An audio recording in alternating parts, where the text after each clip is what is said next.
This is very exciting.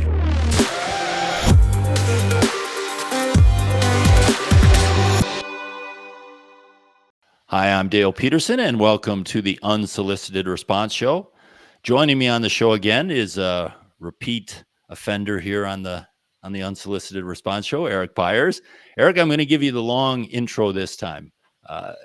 Eric is one of the first people I met when I joined the ICS Security community, and I'd say he's kind of in his third act now in ICS Security. His first act being BCIT, British Columbia Institute of Technology, where he created what was by far the premier ICS security program. Then he left there and he started a company called Tofino, which was the first industrial firewall, or at least the first one that gained any traction. And he built that company up and ended up selling that to Belden. And now your third act, you are currently the CTO, moving from CEO to CTO, and a board member at aDolus. So Eric, with that, welcome back to the show. Well, thanks very much. It's a pleasure to be here once again. A lot of fun. Well, we've got a lot to talk about because we're going to talk about what the U.S. government is doing. And it was funny. I did a live show yesterday. We're recording this on Thursday, the 29th of July. I woke up to do a live show at 6 a.m. and I was talking about government activity. And now I just find out I have to wake up at 5 a.m. to see if the government has put anything out that's new, because they put out a National Security Memorandum that day. And so it's just a constant flow of activity from the Biden administration over their first 6 months. Maybe a good place to start is, how would you characterize what the Biden administration has done in the first 6 months when it comes to ICS security? I think they're trying to do as much as they can to sort of push the whole concept down the road and make it viable. There's only so much a president or administration can do in the U.S. Without Congress actually passing legislation. These are memorandums, they're executive orders, so they're mostly directives to U.S. government departments, and that's about all they can do in a hurry. But they've done an incredible amount. They've really sort of focused the energy, and quite frankly, I think they've got a lot further than I think most people would have expected. Are they legislation? No, they aren't, but that will come. But there are things that are going to change the marketplace and already have changed the marketplace in significant ways, and I think for the better.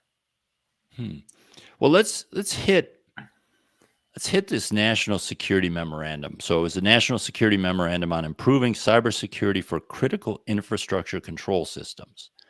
And it initiated what did they call it? An industrial control system cybersecurity initiative. So this was a little different than some of the others in that this was really focused solely on this, whereas some of the executive order was focused more broadly on the federal government and some other things. This National Security Memorandum that came out yesterday was very focused. And I think it provided a little bit of guidance, at least to me, as to what they were doing.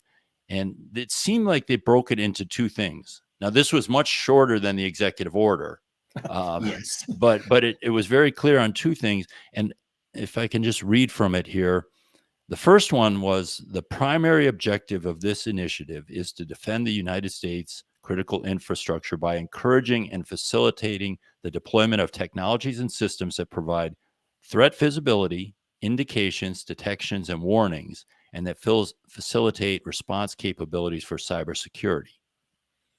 So this seems to be them moving on what they've been talking about in the background for a while, of saying, we want to have more visibility into critical infrastructure ICS. Yeah, Go ahead. Yeah, I was going to say absolutely. I mean, you listen to the testimony of Brendan Wales when the whole Colonial Pipeline incident was happening, and you could hear his frustration that he wasn't getting any data. In fact, the CISA wasn't even being told about what was happening. They were in the dark.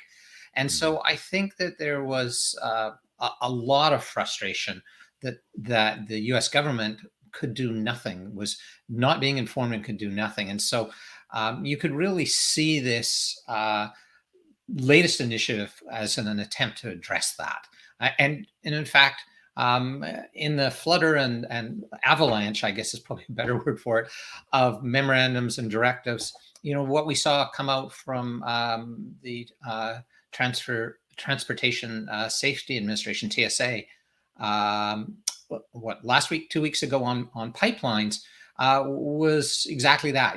Clearly stating that the companies running pipelines must designate people specifically to be in contact with TSA. They must have backups, and they must report incidents within 24 hours. So really, really clear directives to say, hey, you're going to put us into the information flow. And now the president can't go and tell the pipelines that, but he can tell his various agencies that they have to go and tell the sectors that they're responsible for. Well, and again, it's listed as a voluntary government and industry initiative, so they can ask for it, right? They can't force it to be done. But when you get that knock on your door saying, we want this would be really helpful, it's maybe difficult to say no to that, I think. Yeah, and some of it's not going to be that voluntary in the end of the day. I read through that TSA directive, and I'm not sure that's that voluntary. It'll be voluntary for the sectors that don't have tight legislation or tight regulation. But for the pipeline industry and the power industry, it's not going to be that voluntary. Well, we'll get to the regulation in a second, because that's, I think, the second big part of this National Security Memorandum. But as I read this, we have heard, even from the previous administration, a real desire by CISA to say, we want sensors in your network. We want them to send the data to the federal government so that we can analyze it. We can correlate it in theory. We can draw some conclusions and help you out. Whether that'll actually happen or not is a question. And they said in this memorandum that they've already gotten commitments. They're either deployed or gotten commitments from 150 electrical utilities representing 90 million customers. So about a third of the country, covered country, seems to be in there. And then their next step is pipelines, as you mentioned, followed by water, wastewater, and then chemical. So that is a huge sensor network. Yes. That they're looking to put in place. I'm a little curious. I've talked to Rob Lee about this with all the failures that they've had with Einstein and some of these other things. I'm not sure all this visibility is really going to get them everything they want. But I would say this National Security Memorandum, the first point to me is saying they're real serious about this. They view this as a top priority, getting government visibility into what's going into at least critical sector networks. And do you see anything that's going to stop this?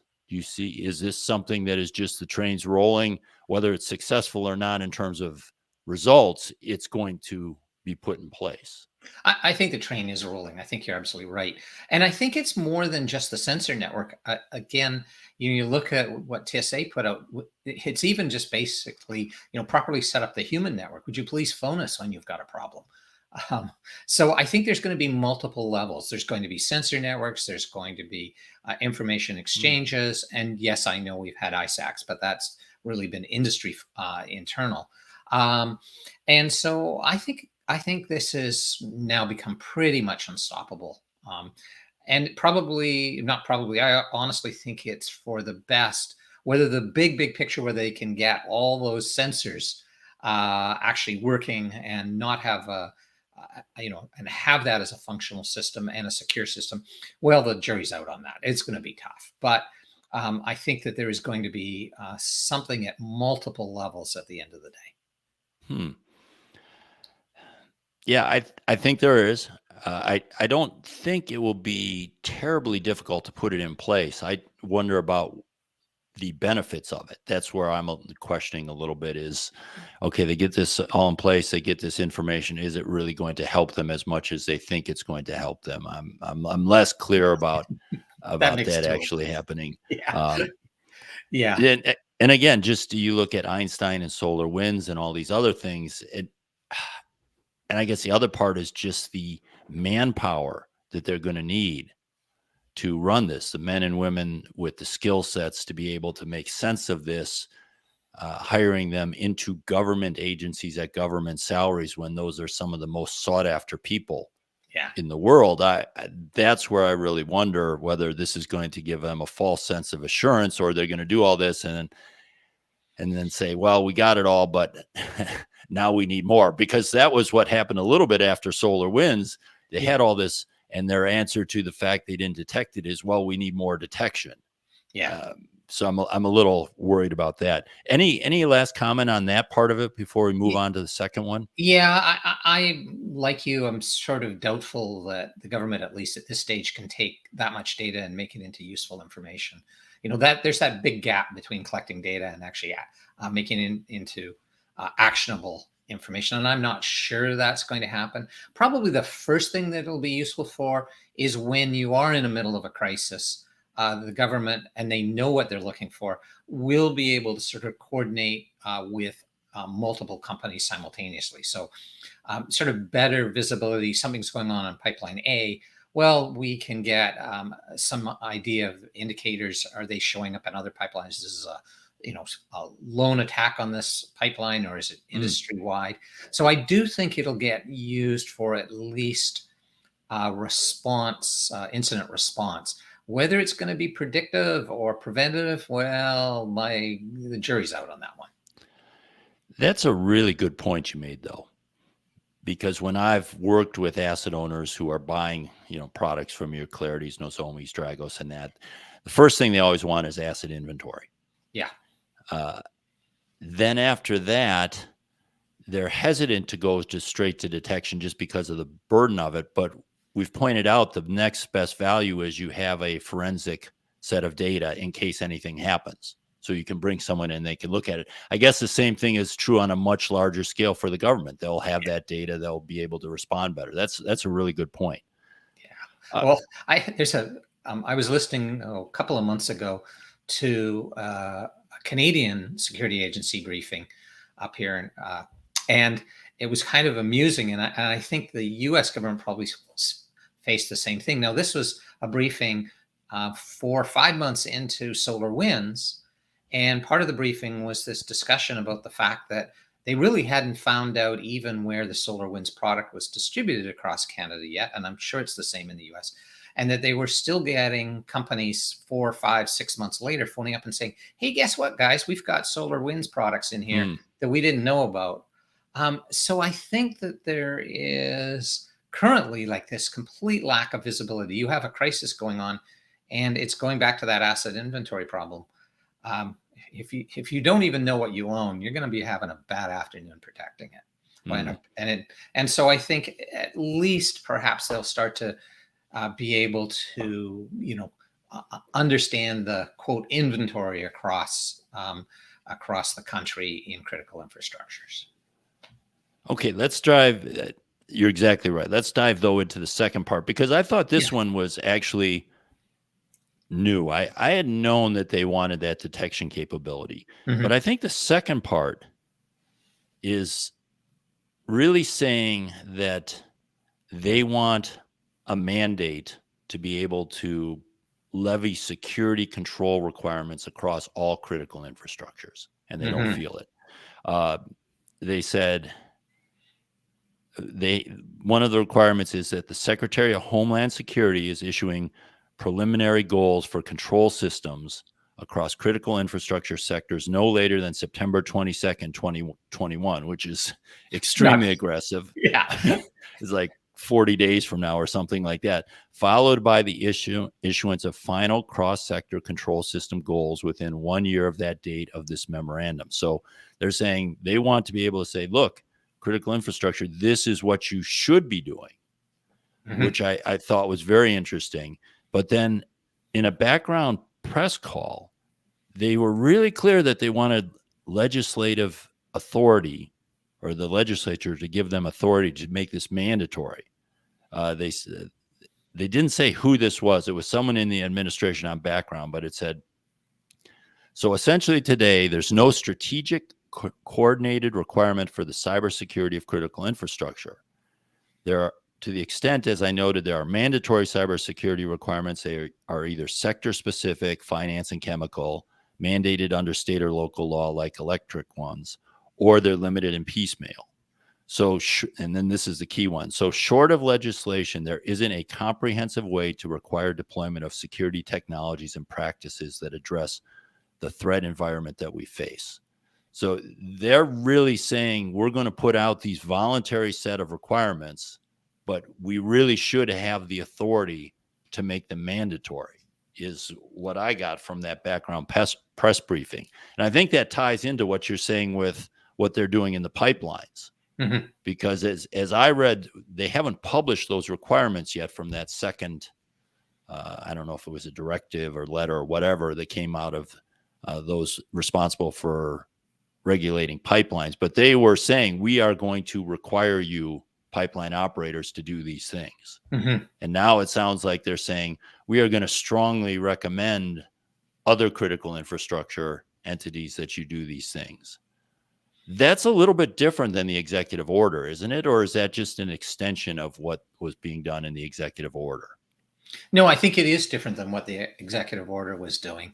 I mean, the executive order could only influence basically purchasing by the U.S. government. That was really a government agency. So if you're supplying a critical infrastructure service to the U.S. government, well, we can lean on you really hard.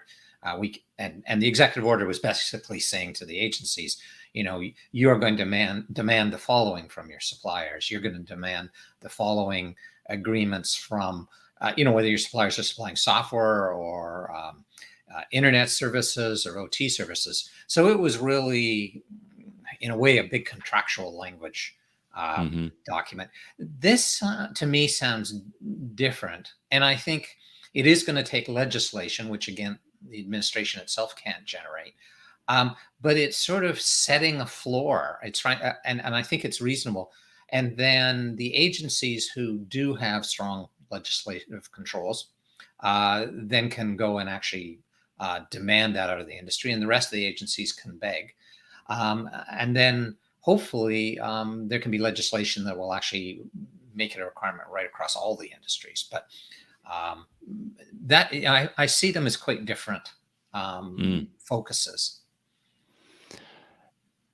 What do you think the reaction is going to be? You've worked in a lot of sectors like I have.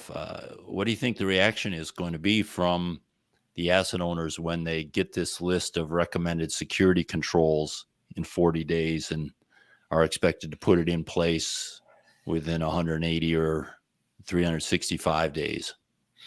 Well, it depends on what those controls are. I've seen some of the controls suggested by the TSA, and I was thinking, oh boy, this is not going to be appreciated. Others make perfectly good sense. Deploy two-factor authentication on all systems where it's possible. Hey, that's pretty good. Other ones had me sort of scratching my head a little bit and saying that is not going to be appreciated.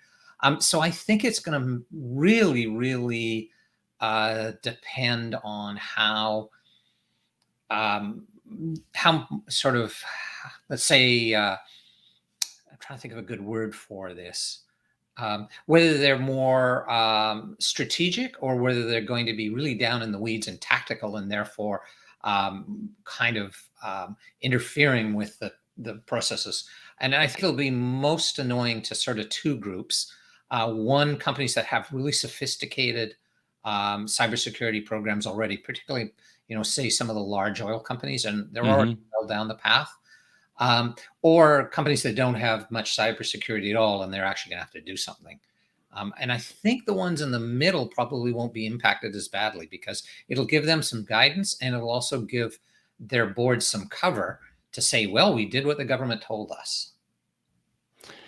It's funny. I was thinking, you mentioned some of the large oil companies. I'm thinking of a presentation I've seen from Shell from years back where they originally started trying to push down 120 some security controls, and it was a terrible failure. And then they went to 60 or 50 or some number like that, and it failed as well. And then they finally got down to 10 or less, and they were finally successful. Yes. And I do see that as a problem. I would also be frustrated if I was an asset owner who had put together a risk-based cybersecurity program rather than just a good practice-based cybersecurity program. It's a tough thing, though, for the government. And I've always said this related to where the government should focus. One of the hard things is, how do you leave something off the list? Yes. Right? It's like when they're saying, what water utilities do we care about? Well, yes, they care about the New York City water system and the Boston and that, but Podunk, Iowa, do they care? Population 500, do they care about that water system? Well, they can't really say, no, we don't care about that water system. And I think they might run into the same problem with the security controls. They might be able to say these are the most important, but can they really say that, oh, you shouldn't patch that, you don't need to patch this system? Or I just think it's going to be hard for them to step up if they get very prescriptive and say, no, you don't have to do these things. Just really do these really important 8 things. Yeah. I think that's going to be a challenge for them. Oh, I think it's going to be a huge challenge. There's another area I think is going to be challenging, and that's when certain, particularly when you get prescriptive, is certain prescriptions sort of outlast their usefulness. And so you see that in all areas of security where there's a security mandate or a security rule that, you wonder, why did that get put in? Oh, it was because of an event that happened 15 years ago or 10 years ago. Taking your shoes off at TSA could be a good example. When you're going through the airport, okay, so the shoe bomber kind of drove that. There's probably far better ways to manage that, but nobody's going to stick their head above the horizon and going to say, yeah, we should stop checking people's shoes. We're going to be checking shoes for the next century.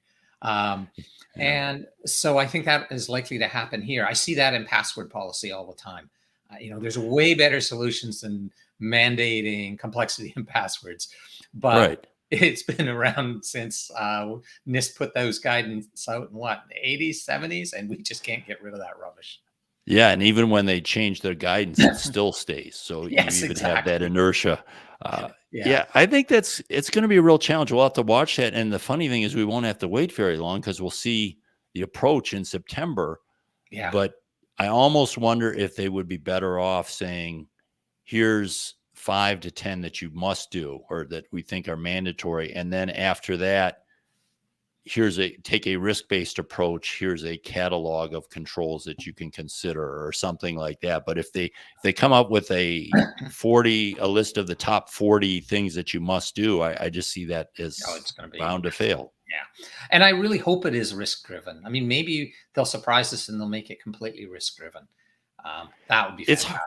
It's hard though, if you want to get to a regulatory environment, then that makes it tougher to regulate. Not impossible. The financial industry has gone through very short, broadly worded regulation and then built up a set of audit and requirements around it. So the same could happen in this area. It's just, I'm not sure the people who are going to be looked at are going to be willing to take the flack if they don't say, oh, you must do this thing that everyone tells them you have to do it. I've mentioned this in another podcast, but I thought it was so funny when I was hearing congressmen talk to me about the importance of 2-factor authentication. That just kind of blew me away that, so that is mantra now. Yes. Well, let's switch over now for the reason why I had you on this, because the government's been so busy. Yeah. And they put out Executive Order 14028. Yeah. I thought that, full credit, I thought your company did some of the best putting out of content as to what it means and what's going to happen that I've seen anywhere, at least in the ICS security area. I don't cover the federal government specifically, but you have a very handy, and we'll link to it in the show notes, but what do you call this? You call it a timeline or some timeline of Executive Order 14028. And it actually goes through and it goes date by date, what is due, who's responsible for it, how it ties into other things. And even I like the little bubbles where you say this is really interesting. Like If you want to give input, now's the time, and things like that. So kudos to the team that put that together. That's really good. Well, And I you have, have to really credit Norma for inventing this, putting the whole thing together, largely out of frustration. I think initially we had papers scattered everywhere trying to figure out what the deadlines. So Norma put the whole thing together. So it was really a labor of love. She put a lot of time into that. So kudos to Norma for that. and we'll definitely link to that. There was a series of 4 blog posts related to that. Yeah. But what you see when you look at this is there are just a tremendous amount of requirements in the first 150 days after this was issued, which would run through the end of September about. How are they doing at meeting those requirements? Actually, I've been surprised. They've been pretty much nailing them. Yeah, they come in a day or two late, but for the most part, of the ones we've been watching, I don't think they've missed any. So NIST got its definition of critical infrastructure, or sorry, critical software out. Then they got the classification. I can't remember what's the term. Let's see, what was the other one? Yeah. Well, there were List security of software requirements. categories. Yep, that was Yeah. it. The SBOM document, minimum guidance and minimum elements of a software bill of materials got out within a day of when it was supposed to go out. So they haven't been missing any that I've seen. Nothing's been dropped. So that was, and they've been, you can argue about points in it, but for the most part, they've been pretty clear and pretty usable, in my opinion.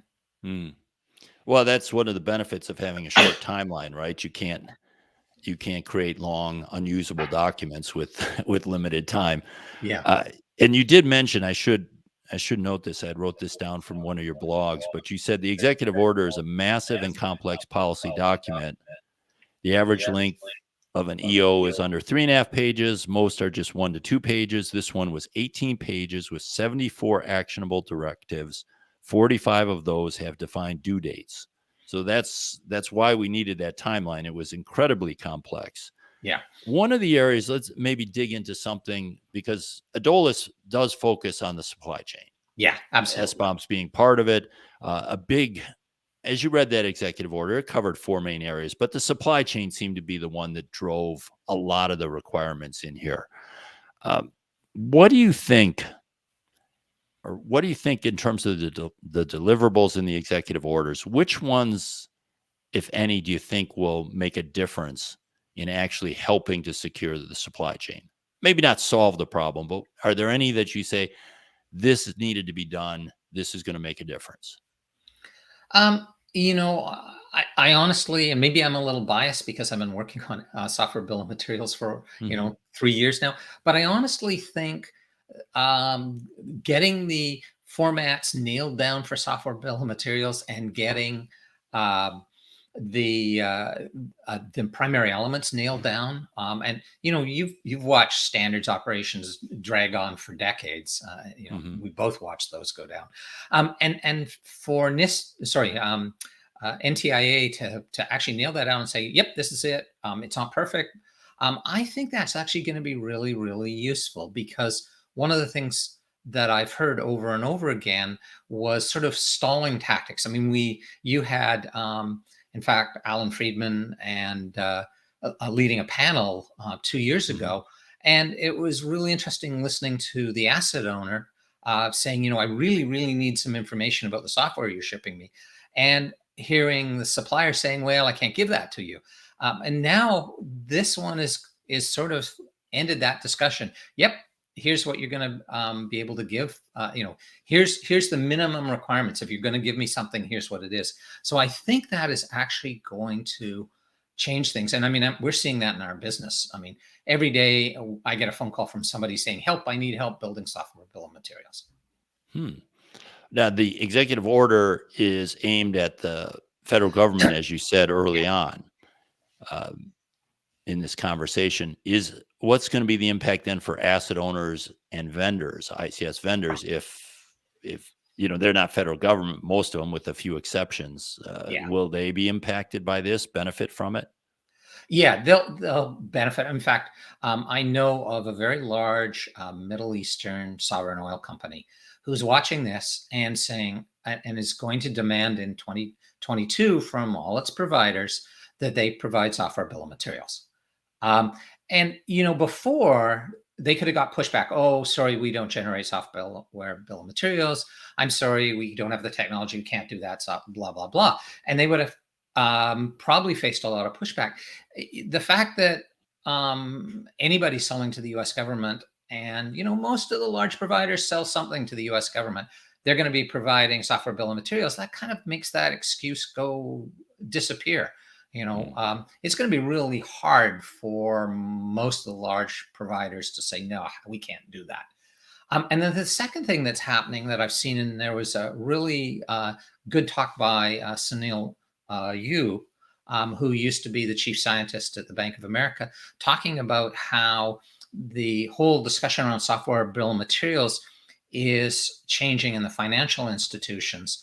They're watching this as well, and they're starting to say, hey, if you can't give me a software bill of materials, then you are transferring risk to me being the user. You're transferring risk to the user. And so I want some sort of compensation. I want a discount. I want better service terms. I want guarantees. I want something. And so I think what has happened is if we've gone from sort of this stuck state to software bill of materials are going to be part of the reality, just like vulnerability disclosures are today. A decade ago, lots of companies would deny that they had vulnerabilities and go hide. Nobody tries to do that now. And I think the software bill of materials, because of the executive order, are going to be in the same state. You just, if you're running a decent company or a responsible company, you're going to have a software bill of materials policy on how you supply them to your key customers. I don't think you can avoid it anymore.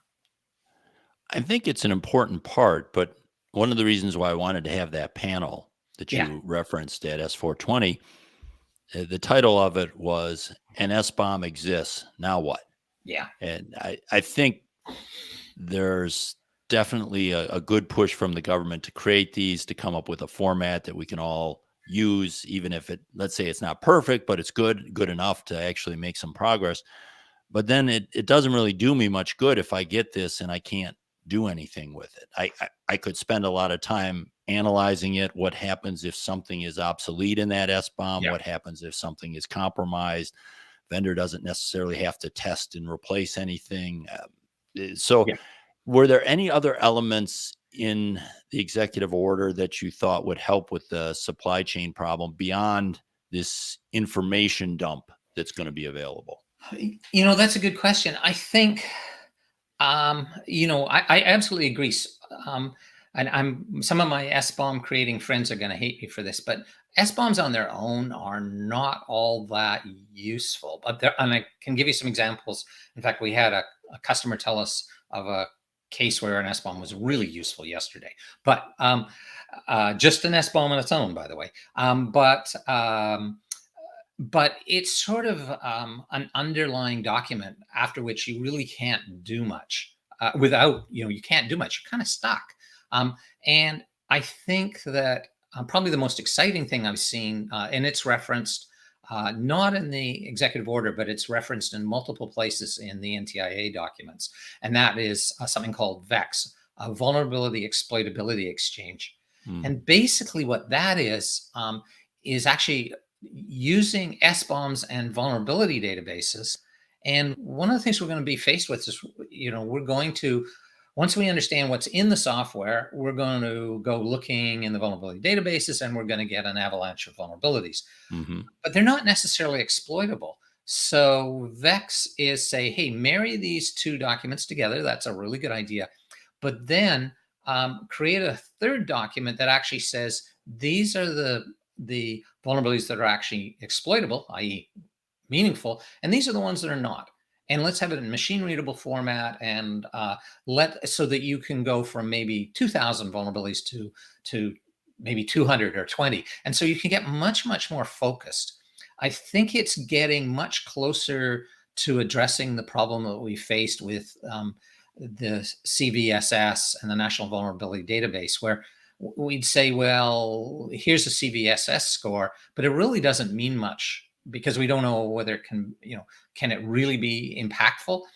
This is, it doesn't have any environmental considerations in it, but I think we're getting closer. Now, that's not part of the core of the requirements in the EO, but I think it's going to be one of the things that falls out of that.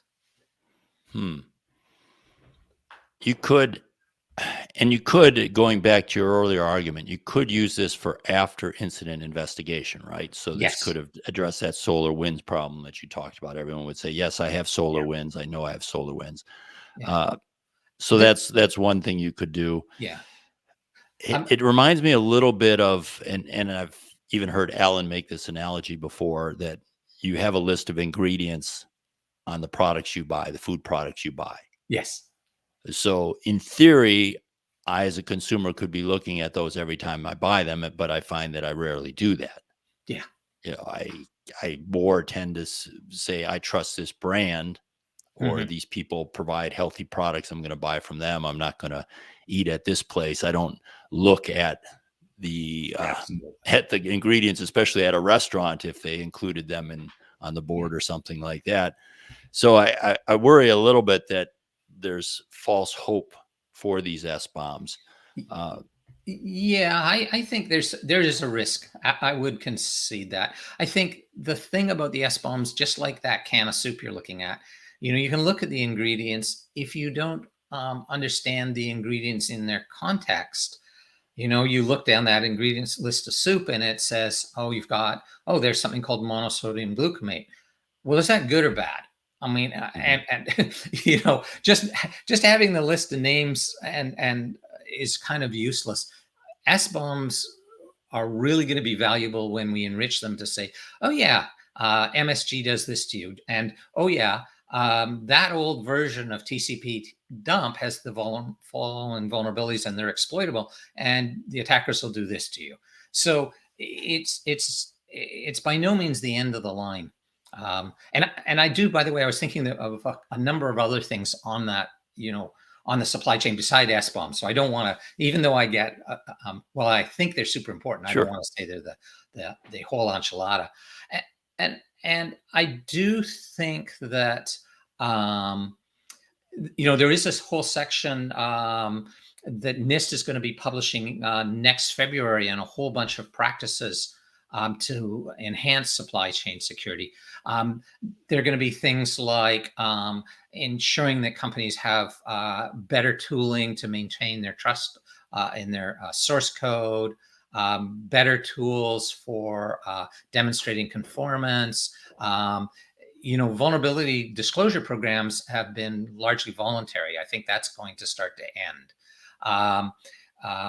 Better practices for basically integrity and provenance of software, especially open source software. So I think there's going to be a lot of little pieces, which makes sense because the supply chain problem is like I said at the conference 2 years ago, this is sort of like an elephant. And we're not going to bite it in one piece or eat it in one piece. And even worse, everybody will go looking at it like they're a blind person, like the 5 blind people, and they'll see different areas that matter to them. Just like with an elephant and 5 blind people. Somebody thinks it's sharp and pointy because they grabbed the tusk, and somebody else who grabbed the trunk will think it's like a snake. So I think that's what we're going to see in supply chain. We're going to see a lot of different tools and a lot of different requirements in order to get the supply chain elephant digested. It's a very complex subject. It's actually, I've been planning on covering that field like I did with the detection market with a competitive analysis of companies like yours and others, because I do feel that there's going to need to be a third party that provides this service. I don't see in theory, a large asset owner, a BP, for example, could decide they're going to do all of this themselves. But Yeah. most of the asset owners are not going to be able to do this all themselves. No. Most of the asset owners don't buy products just from one company.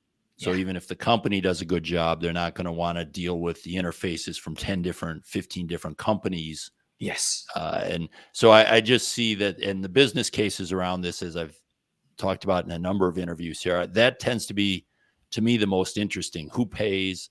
What do they pay? Is it a subscription thing? Does the vendor pay to get it in Yeah. the system and license it to their customers?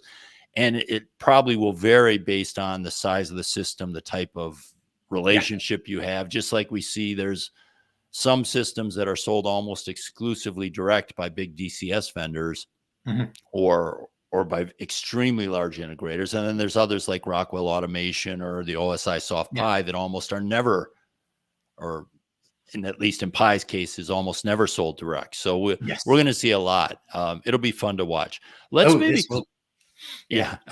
And I know you have a dog in this fight too. Yeah. Yeah. So let's end with, I guess, the last thing that I noticed when I was looking at your timeline was it was heavily front loaded. So Yes. there was so many things that needed to be done. But then once I get past September, the dates and the requirements really wind down, with the last one being May 12th, 2022. So really, it was just a 1-year executive order. Mhm. Get these things done in 1 year. Does that mean, are you expecting them to extend this to have a second executive order, or what's going to happen in year 2 here?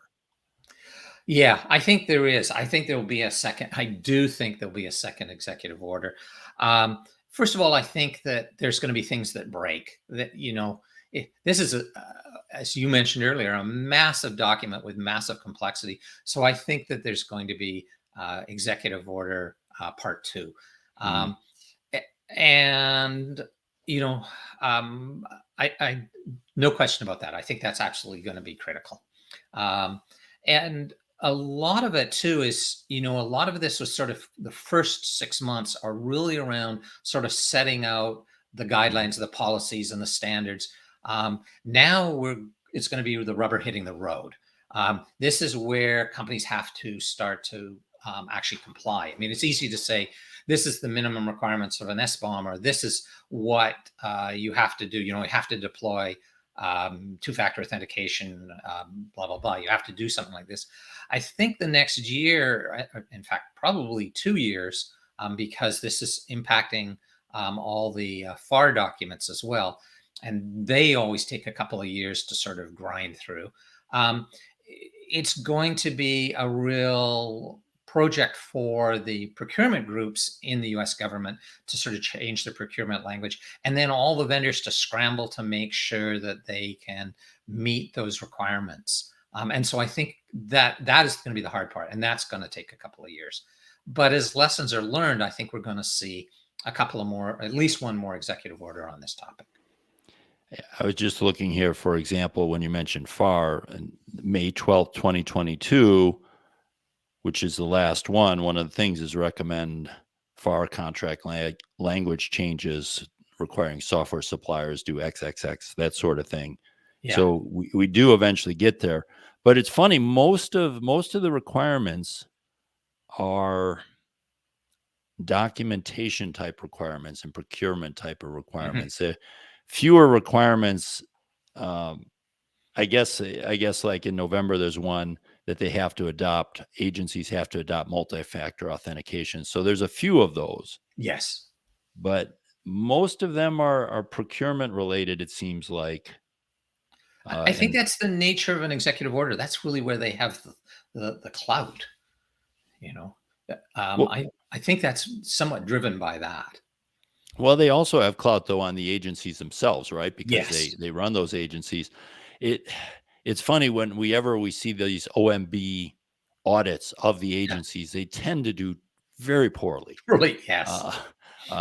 In fact, I stopped reading those reports because it's always, you did this terribly and you need to do better sort of thing.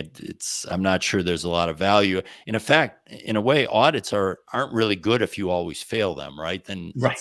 it's like, what are you really learning if Yeah. you're not getting better? So it'll be interesting to see how that turns out once they actually have to do these things. As we're running to the end here, Yeah. do you have any last thoughts on how this executive order is going to affect the ICS community outside of government, or any predictions as to what we're going to see coming out from the government post all this activity? Well, let me chop that into two parts. Okay. First of all, as I mentioned a bit earlier, what I'm seeing is it's giving cover to the asset owners to make demands they couldn't make before. And a good example, again, is this large sovereign oil company in the Middle East going, hey, I like what the US government's doing. I'm going to demand all this. So we're Mhm. going to see the asset owners making far more um, severe demands on the suppliers, I think. Good example that has nothing to do with supply chain is the cloud requirements. I mean, every single supplier of ICS equipment today is also offering a cloud service. Big part of their offering. Well, now that cloud service, anybody supplying cloud services to the US government, there's a whole section in that executive Mhm. order saying these are the minimum requirements for cloud services. Um, if, again, we'll go back to an easy one, two-factor authentication. If your cloud service device doesn't inherently have two-factor authentication, it's going to be a tough sell to anybody Hmm. a year from now. So I think that it's going to change. It'll change the playing field overall for any of the ICS vendors, and particularly in respect to how they play in the IIoT cloud service, which is where all of them want to be heavily invested. So that's the first thing that I think will Just really change. one thing before you get to your second point. I think we saw a real example of that with NERC Yeah, in the sense that there are some vendors, I'm thinking like Emerson Ovation or something like that, where they were required to do certain levels of documentation on ports and services and other things like that, and running software and that to meet NERC. And I've had customers in other sectors and customers outside the United States that have benefited from that. They yeah, have been able to request this information. And if they said, no, we don't have it, which sometimes the local team did, we say, no, we know you have it because you have it for NERC.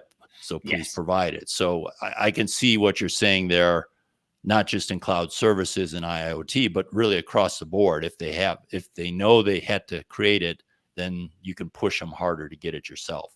So yes. what's your second? What was the second one? If I didn't throw you off there. I'm embarrassed to say I don't remember what the second one. What was the question again? It was very broad. Don't worry about it. So we can end there. I really appreciate you coming on the show, and again, I Great. appreciate the timeline that you and Norma and the team at aDolus has put together and are maintaining. If I believe your website, it looks like Yeah. you're keeping that up to date. So that's something we'll link to in the show notes. I encourage people to look at it to really get a feel, if you haven't dug into it, to really get a feel on all these deliverables and how many of them were accelerated in the first Mhm. 150 days. It was really something. I'll also link to the National Security Memorandum and some of the other things we Yeah. discussed. But Eric, any last thoughts before we sign off here? Yeah, I do think that this is making a meaningful difference. Even take just getting companies in the room cooperating. So you probably follow Logic, linking oil and gas, and government for, I can't remember what all the letters stand for, but whatever Logic stood for. But basically, that consortium of the Yeah. government and the oil and gas companies to improve security. I mean, they now all of the companies are coming together to see if they can come up with a standard process for handling S-bombs across the industry. I mean, 6 months ago that wouldn't have happened. That probably, but now, so you're seeing these initiatives. We're seeing the same initiative for the electrical sector being driven out of um, out of Idaho National Labs by Ginger, uh, right? Ginger Wright. Thank you. Yeah. You know, we're seeing initiatives that I thought would drag on for decades actually coming to fruition. So I'm pretty excited about it. I think it won't be perfect security, but it'll be better security next year.